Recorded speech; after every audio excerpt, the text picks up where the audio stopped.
이재명 대통령이 추가 장관 인선을 주말 새 발표하면서 앞으로 줄줄이 인사청문회가 이어질 텐데요. 먼저 국가보훈부 장관으로 지명된 권오을 후보자, 친정이었던 국민의힘으로부터도 강한 비토를 받고 있습니다. 이 권오을 후보는 이 경북 안동에서 삼선 국회의원을 하고 한나라당 시절에는 또 국회 농림해양수산위원장을 역임하고 18대 총선 공천 탈락 후에도 사무총장을 지냈습니다. 정말 좋은 지역구에서 꿀이랑 꿀은 다 빨아먹은 분이죠. 근데 이번 대선 또 21대 대선에서는 이재명 캠프에 합류해서 TK 지역에서 많은 또 역할을 하게 됩니다. 문제는 이 권오을 국가법무장관 후보자는 지금까지 보훈의 보자도 모르는 이 경력이 아주 전무하다는 겁니다. 보훈을 정치화하려는 작태가 이미 보이지 않나. 보훈의 보자도 모른다는 것보다 제일 먼저 검증 대상에 오른 게 바로 겹치기 근무 의혹입니다. 후보자의 아내분이 서울 종로에서 삼계탕집을 하신대요. 그런데 그 삼계탕집의 영업실장이라고 스스로 소개할 정도로 열심히 그 삼계탕집을 도왔다는 후보자가 2023년에 총 8,380만 원을 법니다. 어떻게 이렇게 벌었는가 쭉 봤더니 삼계탕 음식점을 같이 도와서 번 돈도 있었는데, 문제는 전국에서 모두 5군데 지역에서 후보자의 소득이 지금 확인됐다는 겁니다. 서울 강남에서는 산업용 자재 기업으로부터 월급 받았고, 삼계탕집, 또 같은 종류의 인쇄물 업체로부터도 월급을 받습니다. 이번엔 또 부산입니다. 부산에서는 한 물류회사로부터 또 돈을 받고, 의정부에서는 대학 교수를 하면서 또 돈을 받았다고 합니다. 그래서 이제 8,380만 원 벌었다라는 거고요. 작년에도 한 인쇄업체 빠지고 거의 비슷한 곳에서 7,290만 원을 벌었다고 지금 되어 있습니다. 다음이요. 최 의원님.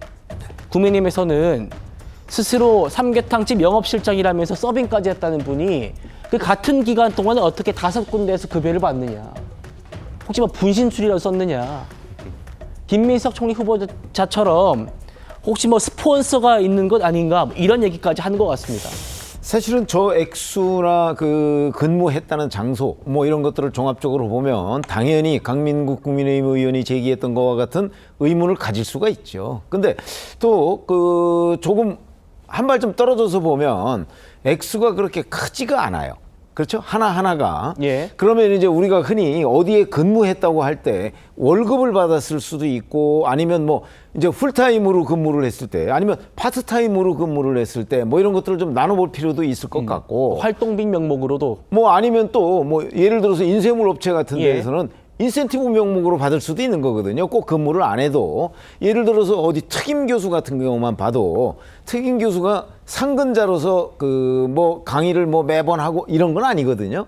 그랬을 때 이론적으로 보면 5군데에서 저렇게 1,000만 원에서 2천 몇백만 원 정도를 계속 받는 것이 불가능한 상황이라고 볼 수 있는 건 아닌 것 아닌가, 이런 판단이 들어서 좀 구체적으로 좀 월급식으로 받은 건지, 아니면 풀타임으로 근무를 한 건지, 아니면 무슨 다른 사정이 있는 건지, 이런 것들을 좀 따져봐야 될 상황인데, 그냥 전체적으로 우리가 인상적으로 받기에는 5군데에서 동시에 일정 액수를 이렇게 연간 받았다 하는 거는 의문이 드는 거는 사실입니다. 예. 일각에서는 말씀하신 대로 액수가 많지 않기 때문에 1,200만 원, 2천만 원 이렇게 되기 때문에 좀 비용 처리를 해가지고 세금을 좀 줄여보기 위한 목적 아니었는가, 이런 의혹도 제기하는 분들도 있습니다.